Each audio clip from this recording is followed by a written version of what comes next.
പ്രകൃതിക്ഷോഭ സഹായം മത്സ്യമേഖലയ്ക്കും നൽകണം. ധീവരസഭ. പ്രകൃതിക്ഷോഭം മൂലം ദുരിതമനുഭവിക്കുന്നവരെ സഹായിക്കാൻ സർക്കാർ പ്രഖ്യാപിച്ച ആനുകൂല്യങ്ങൾ തികച്ചും സ്വാഗതാർഹം തന്നെ. പ്രകൃതിക്ഷോഭത്തിൽ നഷ്ടം സംഭവിച്ച മത്സ്യബന്ധന ഉപകരണങ്ങൾക്കും നഷ്ടപരിഹാരം നൽകാൻ നടപടി സ്വീകരിക്കണം. അപകടത്തിൽ പരിക്കുപറ്റി കഴിയുന്നവരെ സഹായിക്കാനും നടപടി സ്വീകരിക്കണം. കടലാക്രമണത്തിൽ വീടും സ്ഥലവും നഷ്ടപ്പെട്ടവർക്കു 12 ലക്ഷം രൂപ വീതം സഹായം നൽകാനും കടലാക്രമണത്തിൽ ഭാഗികമായി വീടു നഷ്ടപ്പെട്ടവർക്കു സഹായം നൽകാനും നടപടി സ്വീകരിക്കണം. പണ്ഡിറ്റ് കറുപ്പിൻ്റെ 142ാം ജന്മദിന ആഘോഷവും അതുപോലെ തന്നെ അദ്ദേഹം കൊച്ചി നിയമസഭയിൽ MLC ആയതിൻ്റെ 100ാം വാർഷികവും ധീവര സമുദായത്തെ, ധീവരൻ എന്നുള്ള പൊതുവായ നാമധേയത്തെ, പല പേരുകളിൽ അറിയപ്പെട്ടിരുന്ന ഈ ഹിന്ദു മത്സ്യത്തൊഴിലാളി വിഭാഗങ്ങളെ ധീവരൻ എന്നുള്ള പൊതുവായ നാമധേയത്തിൽ അംഗീകരിച്ചതിൻ്റെ ധീവര എന്നുള്ള ആ ദിനം, ധീവര ദിനാഘോഷവും, പിന്നെ MLC എന്ന രീതിയിൽ പണ്ഡിറ്റ് KP കറുപ്പൻ 100 വർഷം തികച്ച സാഹചര്യത്തിൽ കേരളത്തിൽ നിന്നും ഏറ്റവും കൂടുതൽ കാലം MP ആയി വന്ന പട്ടികജാതി വിഭാഗത്തിൽപ്പെട്ട ശ്രീ കൊടിക്കുന്നിൽ സുരേഷിന് പണ്ഡിറ്റ് കറുപ്പൻ പുരസ്കാരവും നൽകാനായിട്ട് ഞങ്ങൾ തീരുമാനിച്ചിട്ടുണ്ട്. മുഖ്യമന്ത്രിയാണ് ഈ ചടങ്ങ് ഉദ്ഘാടനം ചെയ്യുന്നതും അവാർഡ് ദാനം നടത്തുന്നതും. മന്ത്രിമാരായ ഫിഷറീസ് മന്ത്രി, അതുപോലെ തന്നെ ജലവിഭവ മന്ത്രി, BJPയുടെ പ്രസിഡന്റ്, ഹൈബിയുടെ MP, MLA, മേയർ അടക്കമുള്ളവർ പങ്കെടുക്കുന്നു.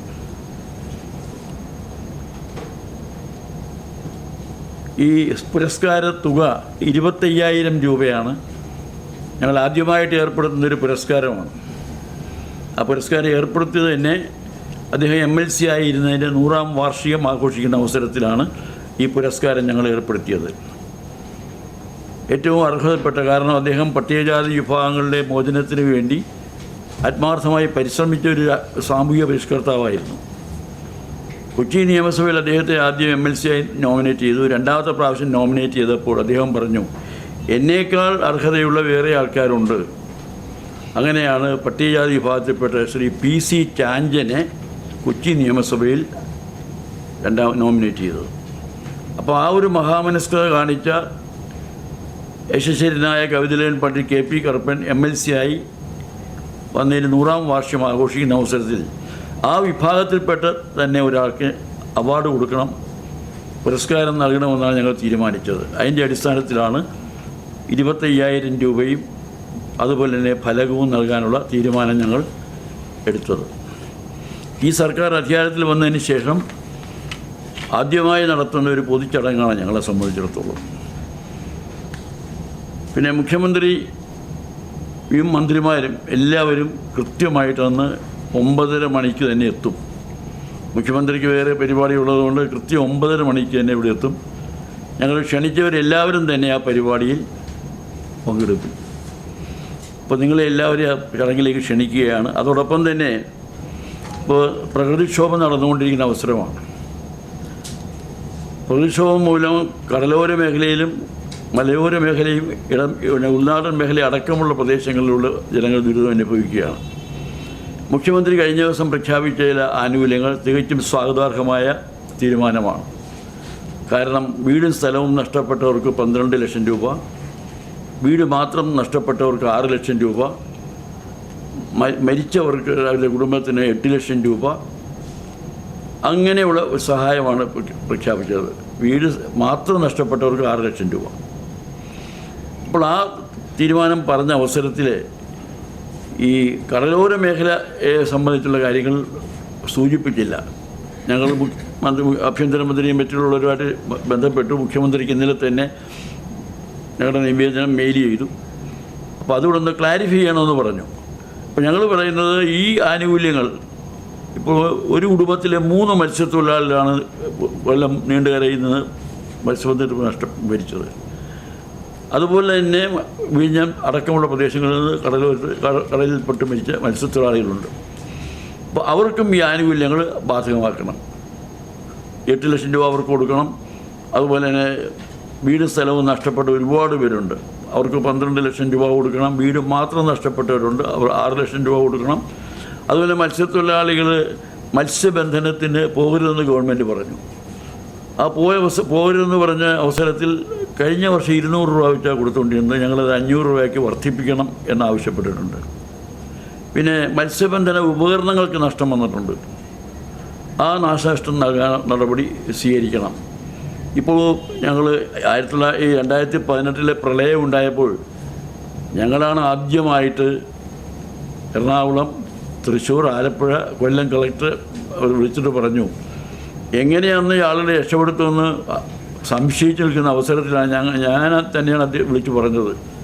അതായത് 2018 ആഗസ്റ്റ് മാസം 16-ാം തീയതി ഒരു 6-6:30 മണിയായപ്പോൾ ഞങ്ങൾ സഹായിക്കാൻ തയ്യാറാണ്, പക്ഷേ വള്ളവും ആയിട്ട് അവിടെ എത്തുന്നതിനുള്ള സൗകര്യങ്ങൾ ചെയ്തു തന്നാൽ മാത്രം മതി, മറ്റൊന്നും വേണ്ട എന്ന് പറഞ്ഞു. അങ്ങനെയാണ് അന്ന് അത് എല്ലാ സ്ഥലങ്ങളും വന്നു. ആ വള്ളങ്ങൾ വന്നതിൻ്റെ ഫലമായിട്ടാണ് അന്ന് ചെങ്ങന്നൂർ MLA എന്ന ശ്രീ സജി ചെറിയാൻ പൊട്ടിക്കരയുന്ന രംഗം വരെ ഉണ്ടായി, എങ്ങനെ രക്ഷപ്പെടുമെന്നറിയാതെ. ആ ഒരു സാഹചര്യത്തിൽ ഞങ്ങൾ നിർദ്ദേശം കൊടുത്തു. കൊല്ലം, ആലപ്പുഴ, എറണാകുളം ജില്ലകളിൽ നിന്നൊക്കെ, കാസർഗോഡ് ജില്ലയിൽ നിന്ന് വരെ വള്ളങ്ങൾ ആ മേഖലകളിലേക്ക് മറ്റു മേഖലകളിലേക്ക് പോയിട്ടുണ്ട്. അപ്പോൾ ആ ഒരു സഹായം ഞങ്ങൾ ചെയ്തിട്ടുണ്ട്. പക്ഷേ അന്ന് പോയി ഈ മരിച്ചവരുണ്ട്, ആ മരിച്ചവരുടെ കുടുംബത്തിന് അന്നത്തെ ഗവൺമെൻറ് ഒരു സഹായവും ചെയ്തില്ല. അതുപോലെ തന്നെ 42 സ്റ്റിച്ചുമായി ആശുപത്രി കിടന്നവരുണ്ട്, ഒരു സഹായവും കൊടുത്തില്ല. ആ ഒരവസ്ഥ ഇത്തവണ ഉണ്ടാകാൻ പാടില്ല. മത്സ്യബന്ധന ഉപകരണങ്ങൾക്ക് നഷ്ടം വന്നിട്ടുണ്ട്. ഈ കായലിലൂടെ ഒഴുക്കിന് ചെന്നിരിക്കുമ്പോൾ കുറ്റിയിലേക്ക് ചെന്നിരിച്ച് വള്ളങ്ങളൊക്കെ തകരുന്ന പ്രശ്നം ഉണ്ടായിട്ടുണ്ട്. ആ ഒരു സാഹചര്യം ഉണ്ടാകാൻ പാടില്ല. ആ വള്ളങ്ങൾക്ക് എന്തെങ്കിലും കേട് പറ്റിക്കഴിഞ്ഞാൽ അതിനുള്ള നഷ്ടപരിഹാരം നൽകണം. ഈ വള്ളം കൊണ്ടുപോകുന്നതിനും അതുപോലെ എൻജിൻ പ്രവർത്തിപ്പിക്കുന്നതിനുള്ള ഇന്ധനം അടക്കമുള്ള സൗകര്യങ്ങൾ ചെയ്തു കൊടുക്കണം. മത്സ്യത്തൊഴിലാളിക്ക് ഒരു പൈസയും വേണ്ട. അന്ന് 3000 രൂപ വീതം പ്രഖ്യാപിച്ചപ്പോൾ ഞങ്ങൾ പറഞ്ഞു ഒരു പൈസയും വേണ്ടെന്ന് പറഞ്ഞു. ഇതൊരു പിന്നെ കൂലിവേലയായിട്ടല്ല ഞങ്ങൾ കാണുന്നത്, ഒരു സേവനമായിട്ടാണ് ഞങ്ങൾ കാണുന്നത്. അതുകൊണ്ട് ഈ 3000 രൂപ ഉള്ള തുക വേണ്ട. പക്ഷേ മത്സ്യബന്ധന ഉപകരണത്തിന് കേട് സംഭവിച്ചിട്ടുണ്ട്, അത് പരിഹരിക്കണം. അത് കൊണ്ടുപോകുന്നതിനും കൊണ്ടുവരുന്നതിനുള്ള ചെലവ് പരിഹരിക്കണം എന്ന് ഞങ്ങൾ ആവശ്യപ്പെട്ടു. പിന്നെ ഞങ്ങൾക്ക് പറയാനുള്ളത്, ഇപ്പോൾ ഈ പ്രളയം ഒരു സ്ഥിരം സംവിധാനമായിട്ട് മാറുകയാണ്. കേരളത്തിൽ കുടിവെള്ളം പോലും പുറത്തു നിന്ന് വാങ്ങുക. ഏറ്റവും കൂടുതൽ മഴ പെയ്യുന്നു, ആ മഴവെള്ളം മുഴുവൻ കടലിലേക്ക് ഒഴുക്കി വിടുന്നു. വേനൽക്കാലമാകുമ്പോൾ കൃഷി നശിക്കുന്നു, കുടിക്കാൻ വെള്ളം പോലും ഇലക്ട്രിസിറ്റി ഉൽപ്പാദനം നിന്ന് പോകുന്നു. 260 കോടി രൂപയുടെ വെള്ളമാണ് കഴിഞ്ഞ അങ്ങേ വർഷം പുറത്തു നിന്ന് കുടിവെള്ളം വാങ്ങിച്ചത്. ഇലക്ട്രിസിറ്റി 20,000-ന് മുകളിൽ രൂപയുടെ ഇലക്ട്രിസിറ്റിയാണ് ഒരു വർഷം വാങ്ങുന്നത്. ഞങ്ങൾ പറഞ്ഞത് നമുക്ക് 81 ഡാമുകളുണ്ട്. ഞങ്ങൾ കുറേ നാളുകളായിട്ട് ആവശ്യപ്പെടുന്നതാണ്. 81 ഡാമുകളും 44 നദികളും വേമ്പനാട് കായലടക്കമുള്ള 6 പ്രധാനപ്പെട്ട കായലുകളുമുണ്ട്. അതിൻ്റെ കൈവഴികളുമുണ്ട്. ഇപ്പോൾ ആലപ്പുഴ തന്നെ തോട്ടപ്പള്ളി സ്പിൽവേ മുതൽ വിയ്യപുരം വരെയുള്ള കനാല് 10 കിലോമീറ്ററാണ്. അതുപോലെ ആലപ്പുഴയുള്ള AC കനാല്, ഇങ്ങനെ ഒരുപാട് കൈവഴികളുണ്ട്. ഇതെല്ലാം മണ്ണും ചെളിയും എക്കൽ വടിഞ്ഞ് കിടക്കുകയാണ്. ഇവയെല്ലാം ഒന്ന് ശുദ്ധീകരിച്ചു കഴിഞ്ഞാൽ ഈ എത്ര മഴ പെയ്താലും ഈ വെള്ളമെല്ലാം ഉൾക്കൊള്ളാനുള്ള സാഹചര്യം ഉണ്ടാകും. ഇപ്പോൾ 81 ഡാമെന്ന് പറഞ്ഞു. ഈ 81 ഡാമും വെള്ളം സ്റ്റോർ ചെയ്യാൻ പറ്റാത്ത സാഹചര്യമാണുള്ളത്. അതിനുള്ള മണ്ണ് വാരി വിറ്റ് കഴിഞ്ഞാൽ ഇതിനുള്ള എല്ലാ ചിലവും വഹിച്ച് മിച്ചം വരും. അതുപോലെ കായലിലുമുണ്ട്, പിന്നെ നദികളിലുമുണ്ട്. അപ്പോൾ ഇത് അടിയന്തരമായിട്ട് ഗവൺമെൻറ് ചെയ്യാൻ തയ്യാറാണ്. ഇപ്പോൾ ചെയ്യാൻ പറ്റത്തില്ല. ഇത് കഴിഞ്ഞുള്ള സമയത്ത് ഒരു സമയബന്ധിത പരിപാടി എന്ന രീതിയിൽ ഈ 81 ഡാമിലെയും നദികളിലെയും കായലിലെയും ഇടത്തോടുകളിലെയൊക്കെ മണ്ണ് മാറ്റി, മണ്ണും ചെളിയും എക്കലും മാറ്റി ശുദ്ധീകരിച്ച് കഴിഞ്ഞാൽ, ആഴം വർദ്ധിച്ചു കഴിഞ്ഞാൽ ഈ വെള്ളം മുഴുവൻ ഉൾക്കൊള്ളാൻ സാധിക്കും. അതുപോലെ തന്നെ ഈ കടലോരത്ത് കടലാക്രമണ നിരോധനത്തിനാണ് കരിങ്കല്ല് കൊണ്ടുവരുന്നു. വയനാട് തുരങ്കപ്പാത വന്നപ്പോൾ തന്നെ ഞാൻ പറഞ്ഞു ഇത് അപകടമാണെന്ന് പറഞ്ഞു. അതിൻ്റെ മണ്ണ് വീണ് തന്നെ എത്ര പേര് മരിച്ചു. അപ്പോൾ വയനാട് പോലെയുള്ള പ്രദേശങ്ങളിൽ കരിങ്കൽ ക്വാറികളുടെ പ്രവർത്തനം നിരോധിക്കുകയോ നിയന്ത്രിക്കുകയോ ചെയ്യണം. 51ഓളം കരിങ്കൽ ക്വാറികളാണ് ഈ കിഴക്കൻ മേഖലയിൽ പ്രവർത്തിക്കുന്നത്. അവരുടെ പ്രവർത്തനം നിരോധിക്കുകയോ നിയന്ത്രിക്കുകയോ ചെയ്യുന്ന സാഹചര്യം ഉണ്ടാകണം. പിന്നെ ഞങ്ങൾ ആവശ്യപ്പെടുന്നത്, ഇപ്പോൾ ഉൾനാടൻ ജലാശയങ്ങൾ, വേമ്പനാട് കായലിൽ വേനൽക്കാലത്ത് പോലും ഈ വേമ്പനാട് കായലിലെ തീരപ്രദേശങ്ങൾ താമസിക്കുന്ന വെള്ളത്തിലാവുകയാണ്. അപ്പോൾ അത് കരിങ്കൽ കെട്ടി ബലപ്പെടുത്തണം. കുട്ടനാടൻ പാടശേഖരങ്ങളുണ്ട്, അതിൻ്റെ ബണ്ടെല്ലാം പോവുകയാണ്. ആ ബണ്ട് എല്ലാം ബലപ്പെടുത്താനുള്ള നടപടി സ്വീകരിക്കണം. തണ്ണീർമുക്കം ബണ്ടിലാണെങ്കിൽ ഈ മണ്ണ് തണ്ണീർമുക്കം ബണ്ട് നിർമ്മിച്ചപ്പോൾ ഉണ്ടായ മണൽച്ചിറ ഇപ്പോഴും കിടക്കുകയാണ്, കേസുമായി പെട്ട് കിടക്കുകയാണ്. ആ മണൽച്ചിറ മാറ്റാനുള്ള നടപടി ഗവൺമെൻറ് സ്വീകരിക്കണം. പിന്നെ ഈ കടലിലുള്ള അവസ്ഥയെന്ന് പറഞ്ഞാൽ ഈ ആഗോള താപനത്തിൻ്റെ ഫലമായി ആർട്ടിക് അന്റാർട്ടിക് മേഖലയിലെ ഐസ് മുഴുവൻ ഉരുകി വെള്ളമായതിൻ്റെ ഫലമായിട്ട് സമുദ്രനിരപ്പ് ക്രമാതീതമായി വർദ്ധിച്ചുകൊണ്ടിരിക്കുകയാണ്. ഇപ്പോൾ ഇങ്ങോട്ടേക്ക് കയറിക്കൊണ്ടിരിക്കുകയാണ്. വേനൽക്കാലത്ത് പോലും ഈ തോട്ടപ്പള്ളി സ്പിൽവേ വഴി കുട്ടനാടൻ മേഖലയിലേക്ക് ഉപ്പുവെള്ളം കയറാറുണ്ട്. കുട്ടനാടിനെ രക്ഷിക്കാനാണ് തോട്ടപ്പള്ളിയിൽ ഖനനം നടത്തിയെന്നാണ് പറഞ്ഞുകൊണ്ടിരുന്നത്. പക്ഷേ ആ കർഷകർ ഉപ്പുവെള്ളം കയറി നശിക്കുന്നു എന്ന് പറഞ്ഞ് വേനൽക്കാലത്ത് സമരം ചെയ്യേണ്ട സാഹചര്യം ഉണ്ടായി. അപ്പോൾ അതുകൊണ്ട് കടലിലേക്ക് വെള്ളം ഉൾക്കൊള്ളാൻ സാധിക്കത്തില്ല. അങ്ങനെ വരുമ്പോൾ ഈ വെള്ളം മുഴുവൻ സംരക്ഷിച്ചു കഴിഞ്ഞാൽ ഇലക്ട്രിസിറ്റി ഉൽപ്പാദനം, പുറത്തുനിന്ന് ഇലക്ട്രിസിറ്റി വാങ്ങേണ്ട ആവശ്യം വരികയില്ല, കൃഷിക്ക് നാശമുണ്ടാകാൻ സാഹചര്യം വരികയില്ല. ആ ഒരു സംവിധാനത്തെക്കുറിച്ച് ഞങ്ങളൊരു 10 പോയിൻ്റ് അതിനകത്ത് പറഞ്ഞിട്ടുണ്ട്. ആ ഒരു മുഖ്യമന്ത്രിക്ക് ഞങ്ങൾ അയച്ചു കൊടുക്കുകയും ചെയ്തിട്ടുണ്ട്. ആ ഒരു സംവിധാനത്തെക്കുറിച്ച് ഗവൺമെൻറ് ഗൗരവമായി ആലോചിക്കണം. അതുപോലെ തന്നെ ഈ പരിസ്ഥിതിക്ക് അനുയോജ്യമല്ലാത്ത നിർമ്മാണ പ്രവർത്തനങ്ങൾ ഒരു കാരണവശാലും നടത്താൻ പാടില്ല. ഇപ്പോൾ മലയോര മേഖലയിൽ തുരങ്കമായാലും റിസോർട്ടുകളായാലും എല്ലാം ക്രമാതീതമായി വർദ്ധിച്ചുകൊണ്ടിരിക്കുകയാണ്. ഇതിൻ്റെ ഫലമായിട്ടാണ് പിന്നെ ഉരുൾപൊട്ടലും നാശവും എല്ലാം ഉണ്ടാകുന്നത്. അതിനുള്ള സാഹചര്യം ഉണ്ടാകണം. അതുപോലെ തന്നെ തണ്ണീർമുക്കം ബണ്ടിൻ്റെ പ്രവർത്തനം അത് മത്സ്യസമ്പത്ത് സംരക്ഷിക്കാൻ കൂടി സഹായകരമായ രീതിയിൽ അത് തുറന്നിടണം. ഇപ്പോൾ ഈ വേമ്പനാട് കായലിലൊക്കെ എന്ന് പറഞ്ഞാൽ എക്കലും ചെളിയും നിറഞ്ഞു കിടക്കുകയാണ്. ഒരു മത്സ്യത്തൊഴിലാളി കായലിൽ വീണ് കഴിഞ്ഞാൽ രക്ഷപ്പെടുകയില്ല, കാരണം താഴോട്ട് പോവുകയാണ്, ചെളിയിൽ ഉറച്ചു പോവുകയാണ്. അപ്പോൾ ഇപ്പോൾ ഈ ദേശീയപാതയ്ക്ക് വേണ്ടി ഡ്രഡ്ജ് ചെയ്യുന്നുണ്ട്. ഡ്രഡ്ജ് ചെയ്യുമ്പോൾ ചെയ്യുന്ന പണിയെന്ന് പറഞ്ഞാൽ മണ്ണ് മാത്രം എടുക്കും. മണ്ണെടുത്തിട്ട് ഈ എക്കലും ചെളിയും എല്ലാം അവിടെ കൂട്ടിയിട്ടിരിക്കുക. അപ്പോൾ മത്സ്യസമ്പത്തിന് തന്നെ കുഴപ്പമുണ്ടാകും, മത്സ്യത്തൊഴിലാളികൾക്ക് പ്രയോജനം ഉണ്ടാകത്തില്ല. അതുകൊണ്ട് ഡ്രഡ്ജ് ചെയ്യുന്നത്, ഇപ്പോൾ കായൽ ഡ്രഡ്ജ് ചെയ്യുന്നത് 20 മീറ്റർ ആഴത്തിൽ വരെയാണ് ഇപ്പോൾ ഈ ദേശീയപാതയ്ക്ക് മണ്ണിന് വേണ്ടി ഡ്രഡ്ജ് ചെയ്യുന്നത്. ഗവൺമെൻറ്റിന് തീരുമാനമുണ്ട് 3.5 മീറ്ററിൽ കൂടുതൽ പാടില്ല എന്ന് പറഞ്ഞിട്ടുണ്ട്. അതുകൊണ്ട് ആ 3.5 മീറ്റർ കൂടുതൽ ഡ്രഡ്ജ് ചെയ്യുന്ന പാടില്ല. അതുപോലെ തന്നെ ഡ്രഡ്ജ് ചെയ്യുന്ന മണ്ണും എക്കലും ചെളിയും എല്ലാം അവിടെ നിന്ന് മാറ്റുകയും ചെയ്തു കഴിഞ്ഞാൽ വേമ്പനാട് കായൽ, അതുപോലെ പെരിയാർ അടക്കമുള്ള ഏറ്റവും വലിയ നദിയാണ് പെരിയാർ. 240ഓളം കിലോമീറ്റർ ദൈർഘ്യമുള്ളൊരു നദിയാണ് പെരിയാർ. അപ്പോൾ അതെല്ലാം ശുദ്ധീകരിച്ചു കഴിഞ്ഞാൽ ഈ വെള്ളം മുഴുവൻ, ഈ മഴവെള്ളം മുഴുവൻ, ഇപ്പോൾ 2 ദിവസം മഴ പെയ്തപ്പോൾ ഇവിടെ പ്രളയത്തിൻ്റെ പ്രതീതിയായില്ലേ, എല്ലാം നശിക്കുന്ന സാഹചര്യം ഉണ്ടായില്ലേ. ആസാം പോലെയുള്ള സംസ്ഥാനങ്ങളിൽ 500ഓളം ഗ്രാമങ്ങൾ വെള്ളത്തിൽ മുങ്ങിപ്പോയില്ലേ.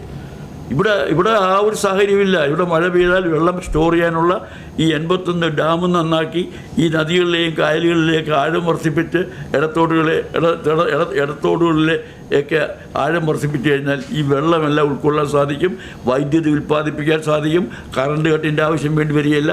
വേനൽക്കാലത്ത് വെള്ളമില്ലാത്തതിൻ്റെ പേരിൽ കൃഷി നശിക്കുന്ന സാഹചര്യം ഉണ്ടാകത്തില്ല. കുടിവെള്ളം 260 കോടി രൂപയ്ക്ക് വാങ്ങുമെന്ന് പറഞ്ഞില്ലേ, അത്തരം സംഭവങ്ങൾ ഒഴിവാക്കാനും സാധിക്കും. അപ്പോൾ ആ ഒരു നടപടി ഗവൺമെൻറ് സ്വീകരിക്കണം എന്നാണ് പറയുന്നത്. ഇപ്പോൾ തോട്ടപ്പള്ളി സ്പിൽവേ അതിൻ്റെ അറ്റകുറ്റപ്പണി ഇതുവരെ നടത്തിയിട്ടില്ല. എല്ലാ വർഷവും ബഡ്ജറ്റ് തുക വകയിരുത്തും, പക്ഷേ അതിൻ്റെ അറ്റകുറ്റപ്പണി പോലും ഇതുവരെ നടത്തിയിട്ടില്ല.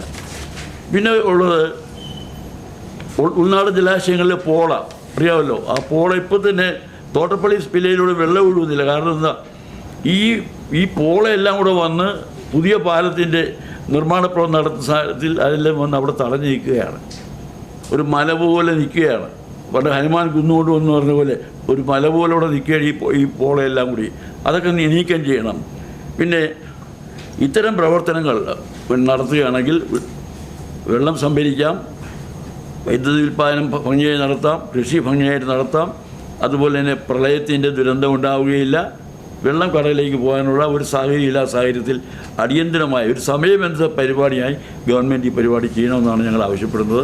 ഇതിൻ്റെ കോപ്പി ഞങ്ങൾ മുഖ്യമന്ത്രിക്കൊക്കെ അയച്ചു കൊടുത്തിട്ടുണ്ട്. ഇവിടെ പിന്നെ പുത്തൻതുറയിൽ ഒരു വീട്ടിലെ 3 പേര്, അച്ഛൻ, മകളുടെ ഭർത്താവ്, മകളുടെ മകൻ, അതിൽ മകൻ്റെ ബോഡി ഇതുവരെ കിട്ടിയിട്ടില്ല. അതെ പറഞ്ഞാൽ ഈ സമയത്ത് ഇപ്പോൾ അതിനെ വേറെന്ന് പറഞ്ഞാൽ ഗവൺമെൻറ് ഇപ്പോൾ നഷ്ടപരിഹാരം കൊടുക്കുന്നുണ്ട്. മത്സ്യത്തൊഴിലാളികളോട് പറഞ്ഞിട്ടുണ്ട് കടലിൽ പോകാൻ പാടില്ല എന്ന് പറയുന്നത്. ഈ ഉൾനാടൻ ജലാശയങ്ങളിലും ചെറിയ വള്ളങ്ങളിൽ പോകുന്നവരാണ്, വല കെട്ടാനും ഒക്കെ പോകുന്നവരാണ്. അവിടെ മരിച്ചാൽ ഈ ആനുകൂല്യം കൊടുക്കുന്ന ഒരു പരിപാടിയില്ല. അത് തന്നെ എന്ന് പറഞ്ഞാൽ ഒരു ദിവസം 200 രൂപ വെച്ച് കൊടുത്തിരുന്നത് കഴിഞ്ഞ പ്രാവശ്യം ഗവൺമെൻറ് കൊടുത്തില്ല. ഉൾനാടൻ മേഖലയില്ലേ, ഞങ്ങൾ ഇത്തവണ പറഞ്ഞിരിക്കുന്നത് കടലോരത്ത് വലിയ വള്ളങ്ങളിലാണ് പോകുന്നത്, ഉൾനാടൻ മേഖലയിൽ ചെറു വഞ്ചികളിലാണ് പോകുന്നത്. അപ്പോൾ ഏറ്റവും കൂടുതൽ അപകടമുള്ളതാണ്. ഞങ്ങൾ എല്ലാവരോടും പറഞ്ഞിട്ടുണ്ട്, ഒരു കാരണവശാലും മത്സ്യബന്ധനത്തിന് പോരുന്ന തീവ്രസഭ നിർദ്ദേശം നേരത്തെ കൊടുത്തു കഴിഞ്ഞു. കാരണം അപകടം ഉണ്ടായിക്കഴിഞ്ഞാൽ ബുദ്ധിമുട്ടാണെന്ന് പറഞ്ഞു. അപ്പോൾ ആ ഒരു സാഹചര്യമുണ്ട്. പിന്നെ ഈ ഇൻഷുറൻസ് ഉണ്ട് മത്സ്യത്തൊഴിലാളികൾക്ക്.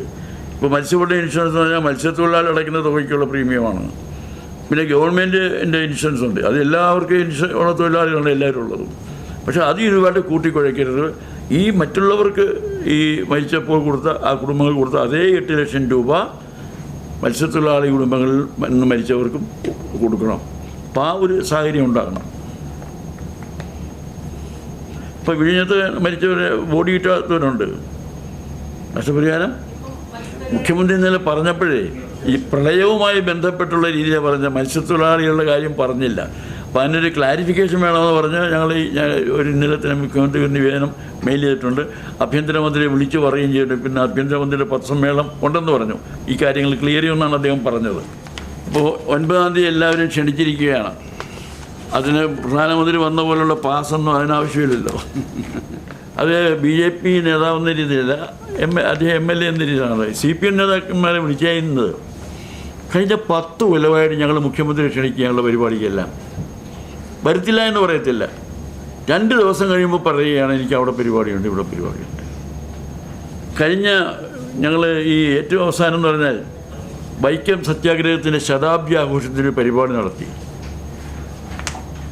പിന്നോക്കക്ഷേമ വകുപ്പ് മന്ത്രിയെ ക്ഷണിച്ചു, സജി ചെറിയാൻ മന്ത്രിയെ ക്ഷണിച്ചു, സ്പീക്കറെ ക്ഷണിച്ചു, ഡെപ്യൂട്ടി സ്പീക്കറെ ക്ഷണിച്ചു. എല്ലാവർക്കും മണ്ഡലത്തിൽ പരിപാടിയാണെന്നാണ് പറഞ്ഞത്. പ്രധാനമന്ത്രി വന്ന പരിപാടിയിൽ ഞങ്ങൾ ശർമ്മയെ വെച്ചു, മുൻ മന്ത്രി എന്ന രീതിയിൽ. ശർമ്മയുടെ എല്ലാം സംബന്ധിച്ച് നോട്ടീസൊക്കെ ഇറക്കിയതാണ്. തലേ ദിവസം വൈകുന്നേരം വിളിച്ചപ്പോൾ പറയുന്നു പാർട്ടിയുടെ അനുവാദം കിട്ടിയിട്ടില്ല. പാർട്ടി അനുവാദം കൊടുത്തില്ല. അതാണ് കഴിഞ്ഞ ഗവൺമെൻറ് കാണിച്ച ക്രൂരത. 10 കൊല്ലമായിട്ട് ഞങ്ങൾ കൊടുത്ത നിവേദനം ഒന്ന് ചർച്ച ചെയ്യാൻ 5 മിനിറ്റ് തന്നിട്ടില്ല. 5 മിനിറ്റ് ഞങ്ങൾക്ക് ഇപ്പോൾ തന്നെ മുഖ്യമന്ത്രി നിവേദനം കൊടുത്തു. അത് ഞാൻ പറഞ്ഞു, ഇത് കഴിഞ്ഞാൽ ഉടനെ ഞങ്ങളെ വിളിച്ച് ചർച്ച ചെയ്യാമെന്നാണ് പറഞ്ഞിരിക്കുന്നത്. 5 മിനിറ്റ് ഞങ്ങൾ മുഖ്യമന്ത്രിയോട് പല പ്രാവശ്യം പല രൂപത്തിലും പലരുടെ മുഖേന പറയിപ്പിച്ചു. 5 മിനിറ്റ് ഒന്ന് ചർച്ച ചെയ്യാൻ തന്നിട്ടില്ല. 10 കൊല്ലം ഒന്ന് ആലോചിച്ച് നോക്കും. 10 കൊല്ലം ഞങ്ങൾക്കുണ്ടായിരുന്ന ആനുകൂല്യങ്ങൾ ഒന്നൊന്നായി നഷ്ടപ്പെടുത്തി. ഇപ്പോൾ ആ ആനുകൂല്യങ്ങൾ പുനഃസ്ഥാപിക്കണമെന്നാണ് ഇപ്പോൾ ഞങ്ങൾ 25 ആവശ്യങ്ങളടങ്ങിയ നിവേദനം മുഖ്യമന്ത്രിക്ക് ജൂൺ 1-ാം തീയതി കൊടുത്തു. അതിൽ പറഞ്ഞിരിക്കുന്നത് കഴിഞ്ഞ ഗവൺമെൻറ് നഷ്ടപ്പെടുത്തിയ ആനുകൂല്യങ്ങൾ പുനഃസ്ഥാപിക്കണമെന്നാണ് ഞങ്ങൾ അതിൻ്റെ അകത്ത് പറഞ്ഞിരിക്കുന്നത്. അല്ലാതെ പുതുതായിട്ട് ഒരു ആനുകൂല്യങ്ങൾ ആവശ്യപ്പെട്ടിട്ടില്ല. നഷ്ടപ്പെട്ടത് ഞങ്ങൾക്ക് അനുവദിച്ച കോളേജ് നഷ്ടപ്പെടുത്തി. അതുപോലെ ഞങ്ങൾക്കുള്ള സംവരണം, ദേവസ്വം ബോർഡിൽ സംവരണം ഞങ്ങൾക്കുള്ള നഷ്ടപ്പെടുത്തി. അതുപോലെ വിദ്യാഭ്യാസ സ്ഥാപനങ്ങൾ 2% സംവരണം ഉണ്ടായിരുന്നത് പോസ്റ്റ് ഗ്രാജുവേറ്റ് മെഡിക്കൽ കോഴ്സ് അടക്കമുള്ള കോഴ്സുകൾക്ക് ഇല്ലാതാക്കി. ക്രീമി ലെയർ ഞങ്ങൾക്ക് ബാധകമല്ലായിരുന്നു, ആ ക്രീമി ലെയർ ബാധകമാക്കി. ഇങ്ങനെ മുമ്പുണ്ടായിരുന്ന പല ആനുകൂല്യങ്ങളും നഷ്ടപ്പെടുത്തി എന്ന് മാത്രമല്ല, ഒരു പരിപാടി വിളിച്ചാൽ പോലും വരാത്ത ഒരവസ്ഥയാണ് ഉണ്ടായത്. അങ്ങനെയുള്ളവർ വിളിക്കേണ്ട എന്നൊരു നിലപാടാണ് ഞങ്ങളെടുത്ത്. അധികാരത്തിൽ ഇരുന്നപ്പോൾ വന്നില്ലേ പിന്നെ അധികാരം നഷ്ടപ്പെട്ടിരിക്കുമ്പോൾ വന്നിട്ട് വല്ല കാര്യമുണ്ടോ? ഒരു കാര്യമില്ലല്ലോ. അതുകൊണ്ട് ആ നിലപാടാണ് ഞങ്ങൾ എടുത്തിരിക്കുന്നത്. അവർ നേരെ ആകട്ടെ, അന്നേരം ഞങ്ങൾ വിളിക്കാം. ശരി, താങ്ക് യു.